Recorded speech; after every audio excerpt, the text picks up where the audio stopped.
Hi, this is Kurt Doolittle from the Propertarian Institute. I want to do a little piece on the high-level piece on the law, in the sense that what is it about our Constitution that needs to be altered or improved in order to restore its original intent. I'm going to cover quite a few points here. I hope this doesn't wear you out. First, judges are forced to adjudicate between customary judge-discovered law, what we call regulation, and what we call legislation, and sometimes what we call command, during a period of rapid social, economic, and political upheaval. The state has taken on a monopoly of the application of violence and created a monopoly method of dispute resolution, the courts, and created a monopoly body by which to adjudicate such conflicts, and we call these law, legislation, and regulation. Now, there exists only one universal law of human cooperation. We call that law natural law, and that natural law consists in reciprocity. Reciprocity requires satisfaction of the criteria A, fully informed, B, productive, C, warranted, D, voluntary transfer, E, free of imposition of costs upon the interests of others by externality. One can obtain an interest by bearing a cost, performing an improvement, meaning for the purpose of obtaining that interest, and one can have no interest until one has borne a cost to obtain such an interest. This one law, reciprocity, provides decidability independent of opinion, preference, custom, or presumption of good, and is the reason international law is governed by reciprocity. It's the only rule that provides reciprocal, meaning equal incentive against retaliation for the imposition of costs upon one another. So law evolved from the very first record to the present for the purpose of preserving the volume, velocity, and returns on cooperation and preventing cooperation's opposite, retaliation cycles that throughout history have produced the deleterious effects of feuds. Well, this happens at every scale, right? I mean, there's reciprocity between individuals, there's reciprocity between groups, there's reciprocity between nations, but the said general problem is the same, with the only difference being that within groups we tend to produce very elaborate, we call them social contracts, or I would say that's kind of an overstatement. They're actually norms. And these norms are usually reflection of the needs of whatever our means of production is, given the geography and demographics we're dealing with. So within a group we have a bunch of norms or rules, and those constitute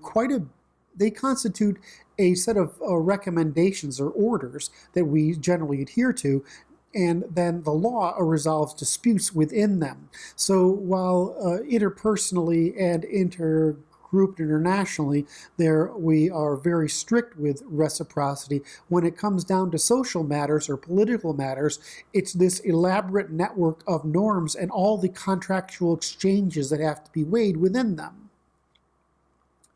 Next, customary law, especially Germanic, if not all European, consists of the discovery and accumulation of applications of this one law of reciprocity.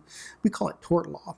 Legislation, or possibly command, and regulation, prior constraint, have been given the force of law by those whose profit interests, either the population, which tries to preserve the returns on cooperation, or the territorial rulers, which try to preserve their returns on taxation. So it's been given the force of law, but it is not law. Law is only that which is discovered by judges, that is the record of applications of the test of reciprocity on our interactions. The primary function of rule has been of what we call rule, is the preservation of cooperation by the organized use of violence to suppress impositions of costs on the investments of others. This is the role of insurer of last resort of personal interests. The primary function of government has been the construction of commons and the extraordinary returns produced by commons, while ensuring those commons from privatization of those commons, socialization of losses into those commons by the same organized use of violence. This role of government is as insurer of last resort of the commons. The primary function of the state, particularly with the advent of paper currency and now fiat or unbacked currency, really our money consists of nothing but shares in the economy, and it's backed by nothing other than that economy. This has increasingly evolved to function, in other words, the state has increasingly evolved to function as insurer of last resort against the hazards or the vicissitudes of nature, which includes things like tragedies, disasters, accidents, disability, health, old age, and even war. So the state's primary function has been the insurer of last resort against hazards. So between rule, the insurer of last resort against personal interest, the government, the insurer of last resort against the commons, and the state, the insurer of last resort against hazards, we've produced basically a government that consists largely of an insurance company. This is why regulation is so important, and it produces prior constraint. This prohibits us from taking risks that could be expose others to harm. In general rule, the general rule of reciprocity is you can't take any action you can't perform restitution for. So obviously death is something you can't perform restitution for. You can't bring someone back to life, at least we can't yet. And reciprocity demands a restitution. So for example, the state regulates who can enter into some markets by requiring that they have some modicum of education or training, so that the public isn't victimized by constant new entries of people whose performance is unpredictable, and the restitution for which they cannot pay. In other words, when they can't pay restitution. So. Now let's get into rights. Rights can only exist by a reciprocal exchange of the same obligation. In other words, we can only have a right if you and I change it. In other words, I'll grant you a right, you grant me a right. We can exchange that right, but when we do that, we also exchange an obligation. I have the obligation to respect your right, and you have the obligation to respect mine. So that's what those rights are the outcome of a market exchange, but they also have, in order to be enforced as a right, they have to be insured by a third party with sufficient organized violence to ensure and enforce them. It's common in libertarian cycles to pretend rights somehow exist prior to this, or the demand for a right is the same thing as the existence of a right, and the same is true with the left. The left says everything is a right that could be possibly wanted. In other words, their view of right isn't reciprocity. Their view of right and wrong is equality, regardless of cost to the other people. So a leftist is happy to impose costs upon others, where a conservative and a libertarian are not happy at all to impose costs or have costs imposed upon them.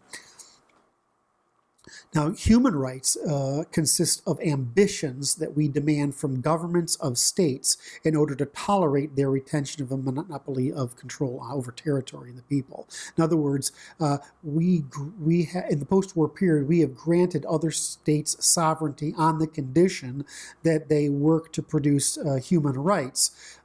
Basically as a self-defense mechanism.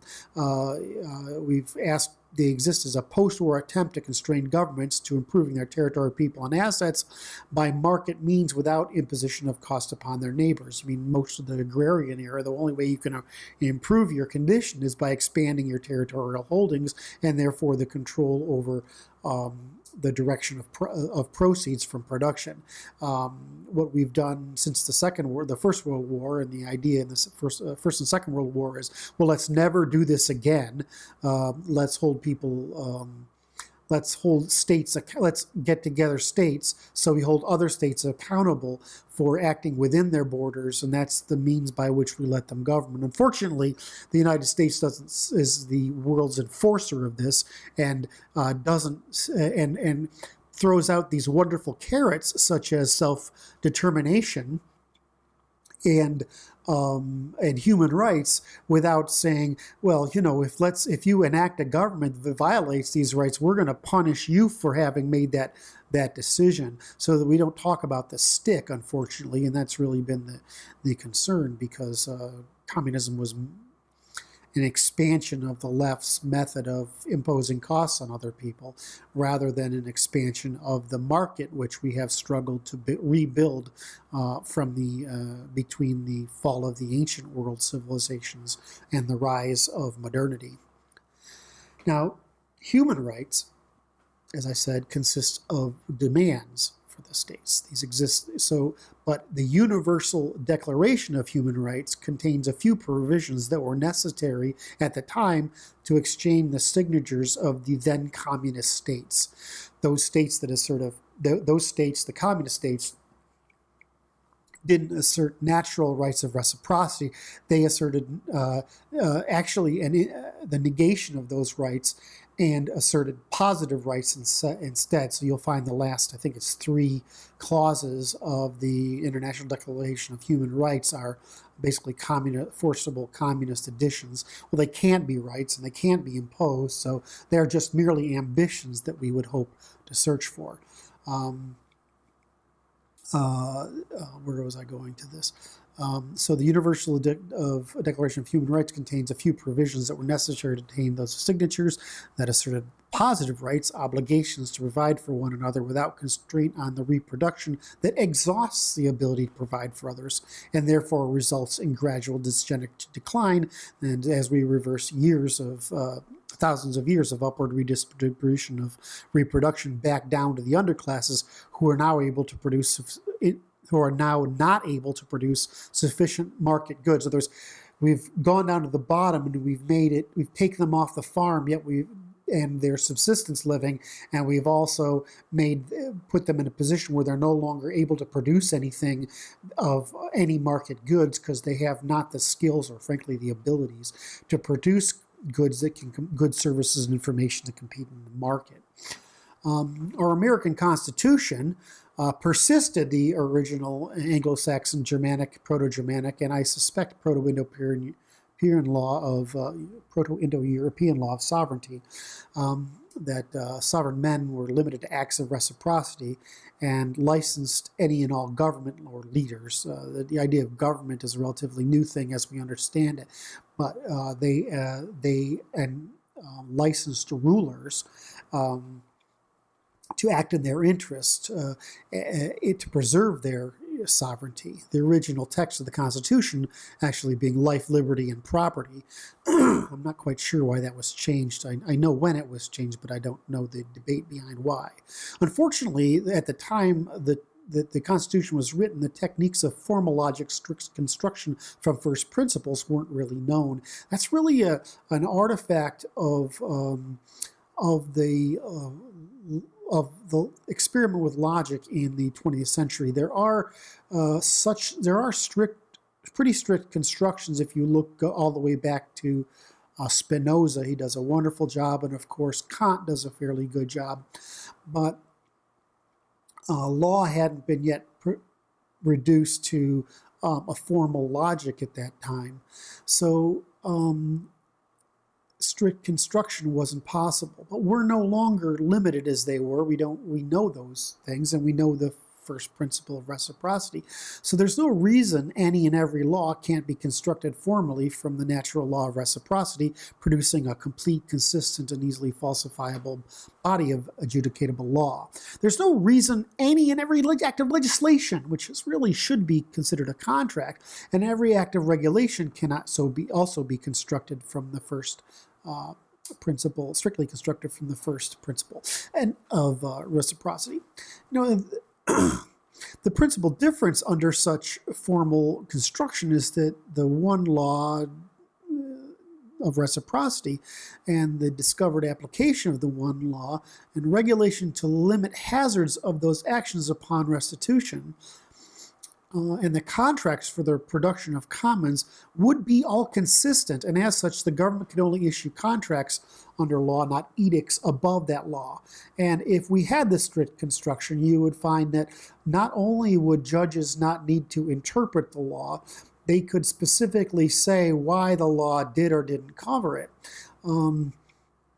This would, and furthermore, you couldn't get you couldn't produce all this incrementalism and all this fuzzy law we put in place, like the famous let's pass it and then understand it.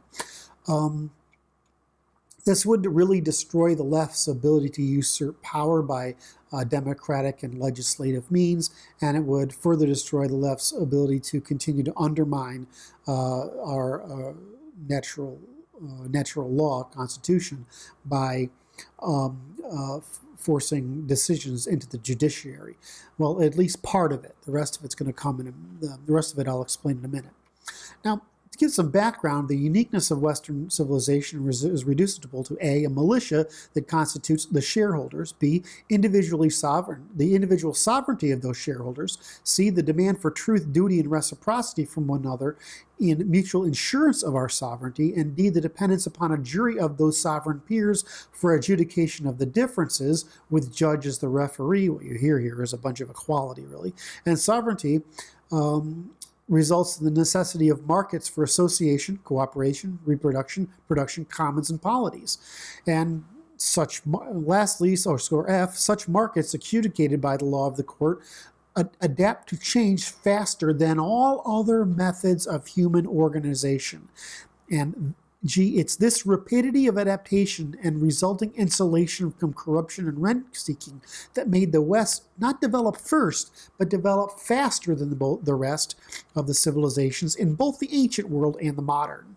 Now, with the unfortunate exception of the Abrahamic Dark Age of the Jewish, Christian, and Muslim attacks on the great civilization, providing the only hindrance. That Dark Age really was a hard time, and we had while I understood the Dark Age to be 1,000 years, I think it really goes from much earlier than we thought to really the time of Napoleon, because only France basically is able to restore the same level of order and trade and infrastructure that Rome was able to produce.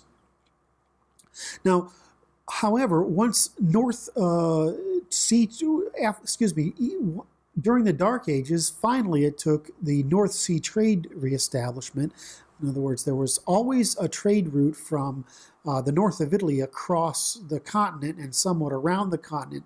But by the High Middle Ages, the Germanic colonies were able to, especially Saxons in particular, Saxons were our version of today's Jews, they were able to create a high trust trading system across most of the original Europe, the North Sea Baltic area, and the continent.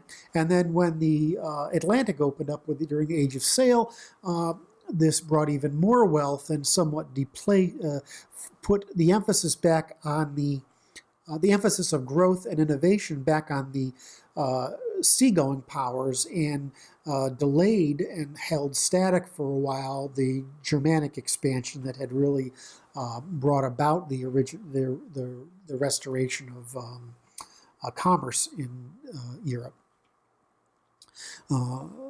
This is all going on at the same time. There's really three motions, right? There's the trade from really Venice. The Venetian trade is acting as the navy for Constantinople. This is producing a trade route across Europe, but Europe is still not able to produce a very as complex a trade network. The Vikings come around and establish one. The Germans come around and establish theirs, and the Atlantic comes around, and eventually by the the High Atlantic period, late 1700s, we are beginning to return ourselves to Roman levels of development.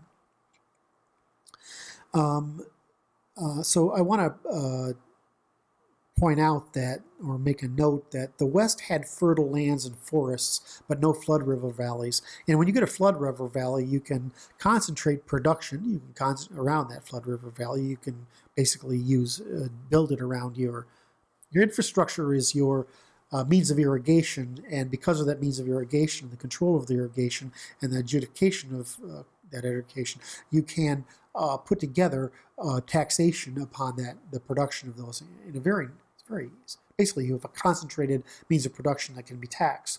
The problem for Europeans is while you had very good land, it still had to be run as individual farms. And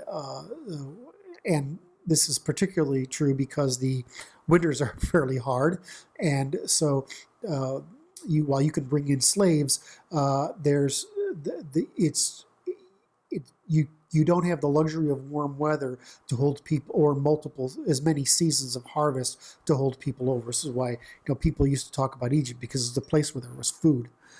And so while the ancient world could form armies, Western people had to form militias, small groups that relied on advanced professional warriors. Then they used quite a bit of technology, and they took bronze wheel horses, and it was expensive. So whole families were required to pay, and their landholdings were required to pay for it. So these militias, which is a nice word, let's call them what they are: cattle raiders, sea peoples, Vikings, pirates, and European explorers, organized expeditions or raids on each other, frankly, mostly, but then expanded it to others, and it was this militial order, or this entrepreneurial order of military engagement that led to the our sovereignty law contract and debate, and and eventually in the Greek world led to from law to reason, from reason philosophy, from philosophy to science, and finally if we get Aristotelian science or Aristotelianism, let's just Aristotelian thinking, we get Stoic, basically religion or mindfulness, and we get Epicureanism as the competitor to it. We've actually reached a fairly high point in human development. Unfortunately, had the Roman not overextended, it looks like at least the Greeks might have stumbled upon the industrial age back then, but instead we invaded the Middle East, were infected by the Middle East the same way the Greeks were infected by Alexander's conquest and their mysticism, and we had our overextension in our 1,000 years of Dark Ages. But the point I want to make here is that it's not like some brilliant choice of Europeans. We just happen to have these conditions during the Bronze Age, put together horse, cart, wheel, and bronze, and made ourselves chariots. And from then on, it was pretty much a rapid expansion and a conversion of civilizations from the maternally driven earth worshipping to the paternally driven sky worshipping. As you can see in certain parts of the Bible, still you can see the combat between Cain and Abel is a combat between the farmer who's using technology and cities, and the shepherd who the father wants to. In other words, this debate between Semitic pastoralists and Semitics and their pastoralists and Semitic-speaking pastoralists and the aristocratic farming civilizations has been going on a very long time. So, so I'm trying to get that uniqueness. I hope I got that uniqueness around us. Just as always, geography, economics, and demographics. Geography, climate, economics, and demographics produce the civilizationals that we see today. Now, progressives lie to mask what's merely theft. This is their whole thing. They rely on postmodernism, which was just lying by sophistry. They rely on Marxism, which is sort of pseudoscientific sophistry. They rely on Freudian psychology, which is a complete pseudoscientific sophistry. They rely on Boasian anthropology, which is again is a pseudoscientific sophistry. And so, yes, the progressives have built all these comforting lies. But conservatives, on the other hand, can't tell the truth. And that's because the truth is really quite simple. The reason for the success of Western and Eastern civilization, and most obviously the Ashkenazim, is that the upward redistribution of reproduction and the use of manorialism and taxation to limit the reproduction of the underclasses until such point that the surpluses are sufficient to continually increase the standard of living through continuous market competition and innovation. Man wasn't oppressed. That's the unfortunate lesson the progressives don't want to hear, and the unfortunate thing that the self-aggrandizing conservatives don't want to admit is that man wasn't oppressed. Man was self-domesticated through the same process he used for plants and animals, breeding the best and culling the rest. And that's the dirty secret of Western and Eastern civilization, is that our demographic distributions aren't so much that we're superior in some way. It's, well, I mean, I'm not going to get into that, but I mean, I would say it's not necessary for anybody superior in some way. It's just that there's the bottom has been truncated by nature and political order. And so that's the dirty secret of the successive civilizations, and the one that nobody wants to face. It certainly contradicts our message of universal democracy and the Anglo-Enlightenment fallacy of an aristocracy of everyone. I mean, that's insane. It's true that in Europe, by the time we get into the late Middle Ages, pretty much everyone's descended from the genetic middle class because of this process of eugenics, including our aggressive hanging of malcontents for 1,000 years. So we can't say the truth. I mean, it's contrary to, if we'd had retained aristocracy and not the middle class hadn't lied as a sophisticated means of overwhelming the aristocracy, and the aristocracy had been a little bit smarter about understanding how to control, how to maintain traditional control and at the same time allowing the middle class the rising middle class which is now more productively important, then we could have possibly preserved our system of government without having the great fantasy of the great movement against Darwin and eugenics come into play.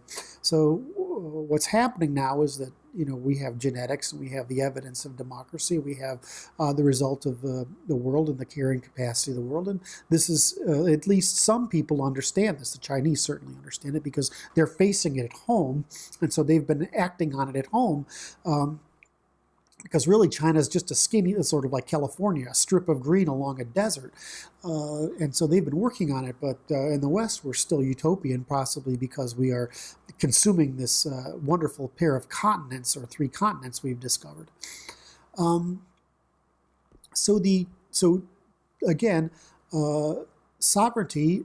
So this is the dirty secret, and to repeat it, sovereignty, truth, duty, and reciprocity produce markets, and markets are eugenic. They're just a peaceful form of eugenics rather than war, enslavement, and serfment. But by use of sovereignty, truth, duty, and in other words, the left is right in that they're just serfs. I mean, it's true, but they're serfs that are actually have actually weaponized their reproduction to undermine what has made their condition as free serfs versus literal slaves versus the people who are exterminated. I mean, they're undermining that. So the Chinese, sovereignty, truth, duty, and reciprocity in markets, these are eugenic, and they're just peaceful eugenics.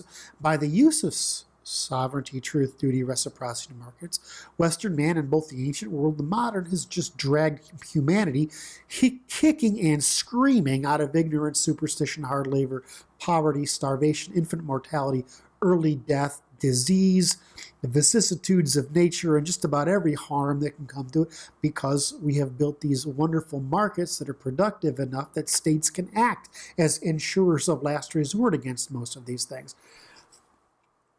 But the Chinese are not as inhibited we are. They do care about markets other than their ability to preserve their, they don't care about markets so much as their ability to preserve their racially homogenous polity and return themselves to a position of world power to do so. Their thing is harmony. They're a static civilization, and they don't practice truth whatsoever. It's very, they have a problem with truth and corruption, and on levels that even the Russians would never dream of. I mean, it's unbelievable. But we're just the opposite. Excuse me. So they're actively researching methods of direct improvement, while even their one-child policy didn't help the ongoing decline of the distribution of intelligence. They're having a decline. But we're doing the opposite, which is deliberately undermining the very reason for evolutionary success, the means by which we again dragged humanity out of darkness. And we're doing it through through immigration of those very peoples who we've spent thousands of years eliminating from our polities. As far as I know, Anglicans and Ashkenazim remain in relative parity, although the Ashkenazim have a much wider distribution than we do, and they produce more outliers at the very top of the range. But the Anglos otherwise have lost a full standard, other than the Anglicans, have lost a full standard deviation or more since the beginning of the Industrial Revolution. Now, even the Norwegians are starting in on a distributional decline in IQ. And this is because if we don't maintain the upward distribution of, basically, if we don't evolve and maintain the upward distribution of ability by reproduction, and we again reverse it, all we do is make it harder for us to produce returns that make standard of living possible. In other words, it's more of a knowledge, our Malthusian problem isn't so much bound by land anymore as bound by demographics. So the most profitable action any polity can take is to institutionalize benevolent eugenics, and that is to pay the underclasses not to reproduce and to limit all immigration to skilled professionals, and to push the young and old into the labor force in the less demanding occupations, just like we did throughout all of human history. This is the lesson of our experiment with universal democracy and Marxist postmodernist globalism, the dramatic reversal of centuries of civic improvement and the turning of the developed world into another Levant. South America is already there, but the Levant has been there since the, if not before the Arab conquest, certainly since then. At present, only the East Asians are willing to pay the costs of retaining their accumulated genetic achievements. The eugenicists were certainly right, and in retrospect, it appears that Bose, Marx, Freud, the Frankfurt School, and the French postmodern movements were nothing but counter-reactions against Darwin, Maxwell, Menger, Spencer, and Nietzsche, the same way that Judaism, Christianity, and Islam were reactions against the old world's market aristocracy. And the entire post-war period has been nothing but a pseudoscientific and pseudo-rational attack on Western civilization in an effort to repeat the destruction of the civilizations of the ancient world by the same means. False promises. Simple people and false promises. This time they're using pseudoscience and pseudo-rational sophisms using the major media instead of supernatural sophisms during using Roman rose and Greek writing. And apparently, if I look at the voting data, we can look at it pretty obviously, it's primarily by obtaining the votes of women. White women being the only defectors among the racial groups. So I'm going to I've gone through this. I've gone through really the competitive importance of the Western tradition and its demographic effect on us. And now I want to come back to the Constitution a little bit and our law. And I want to say it's really simple: life, liberty, property, and reciprocity. The Constitution defines how the government, which means production of commons, is organized. And in this case, it defines how the judiciary is organized, as well as the Constitution. It does not have, it has a little bit in there of insurer of last resort provisions, but that really is a function more of the later 19th century. The Bill of Rights defines the law that may not be discovered. Defines the law that may not be discovered, legislation, regulation may not be passed. In other words, it says what you can't do. The Constitution does try to implement natural law, life, liberty, and property, but it does not state such concretely in the Bill of Rights, nor does it state the law of reciprocity, despite the fact that reciprocity is the basis for the common law back into prehistory.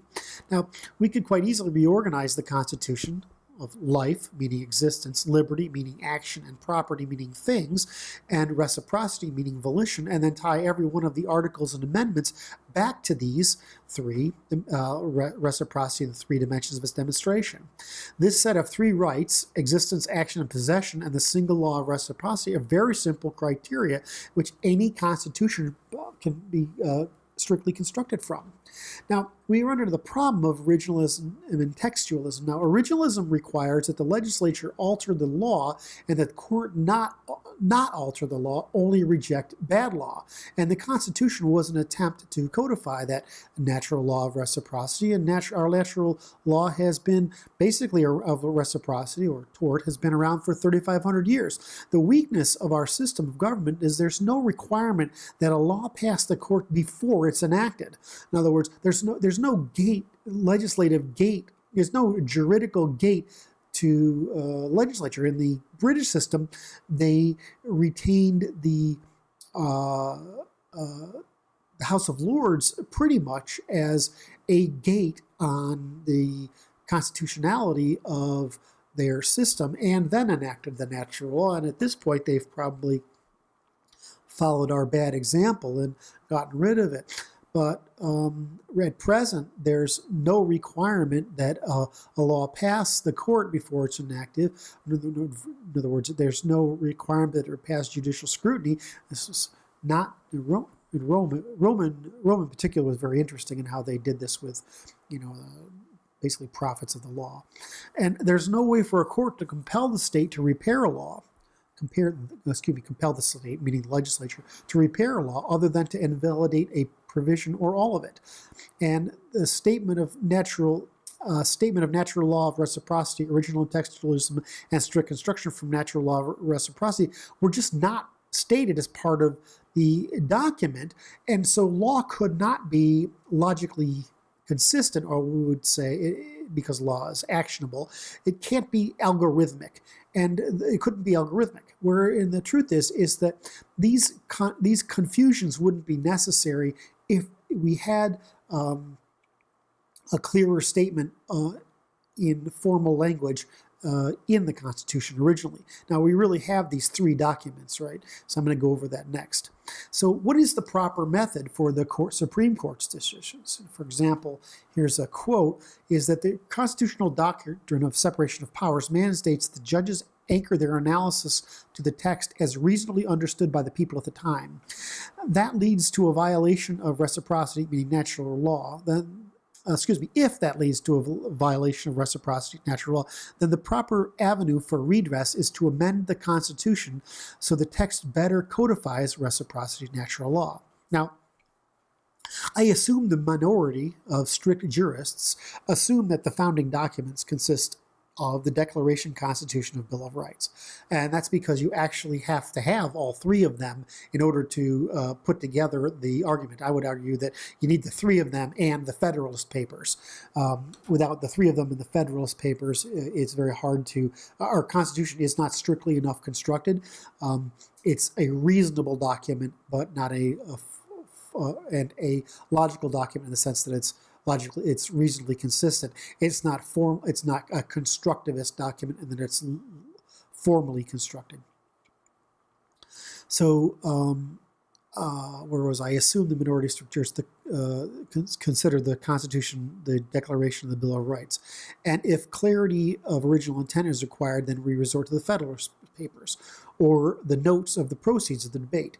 Once the Bill of Rights was ratified, then the founding documents were complete. In other words, it took those three documents. Now, this is important because the natural right, the Declaration is an appeal to natural law.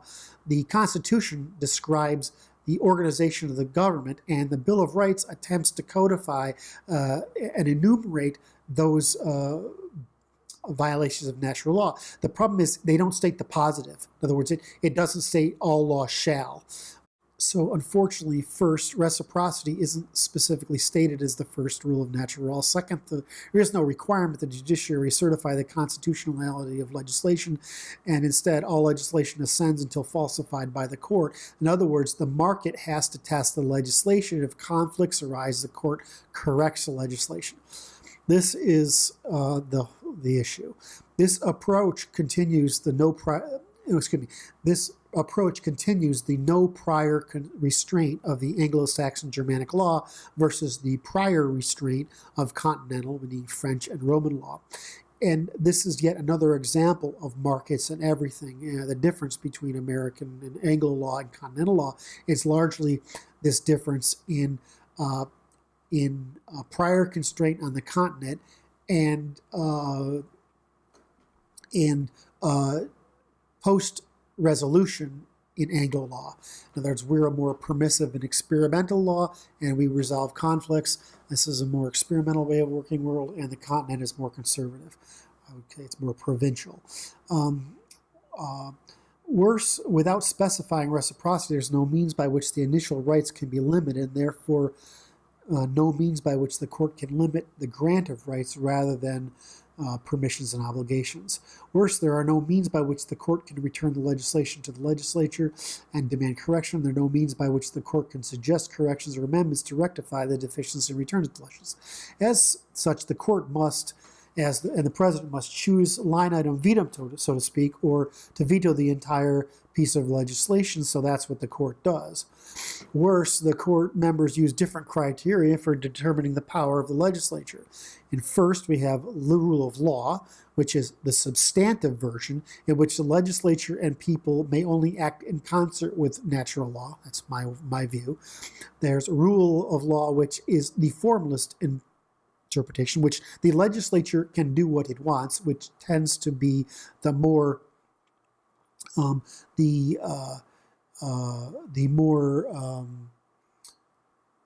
it seems to be the middle of the road position. And lastly, the unfortunate majoritarian, which is really a result of the attempt to undermine the law, and which the people via the legislature can do whatever they want, regardless of whether it violates the natural law. In other words, there are always three parties to a matter before the court: the plaintiff, the defendant, and the legislature. And the court can't demand remedy of the legislature, and that is its oversight.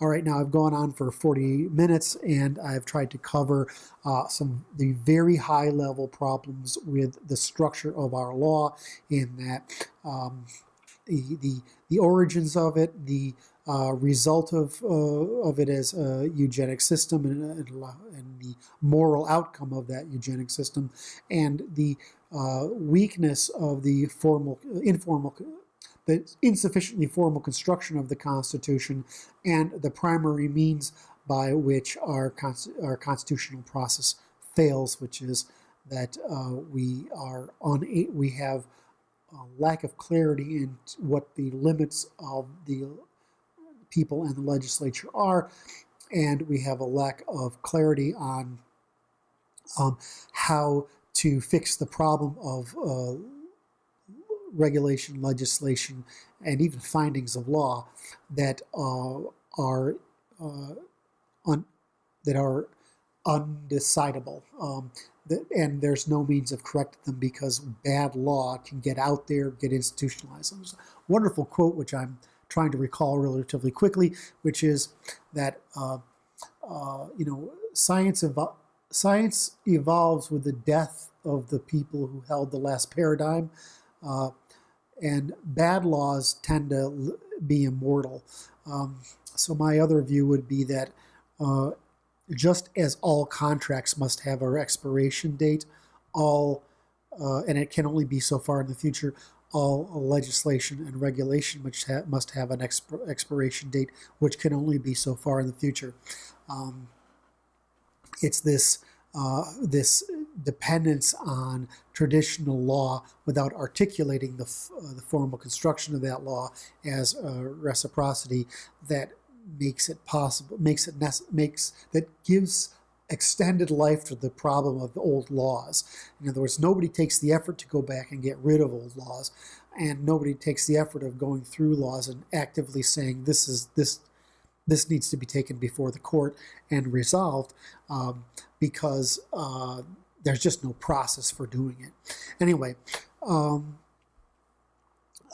this is Kurt Doolittle for the Propertarian Institute. That's my high-level, one of my first high-level pieces on the law. I hope you found it informative. Thanks a lot.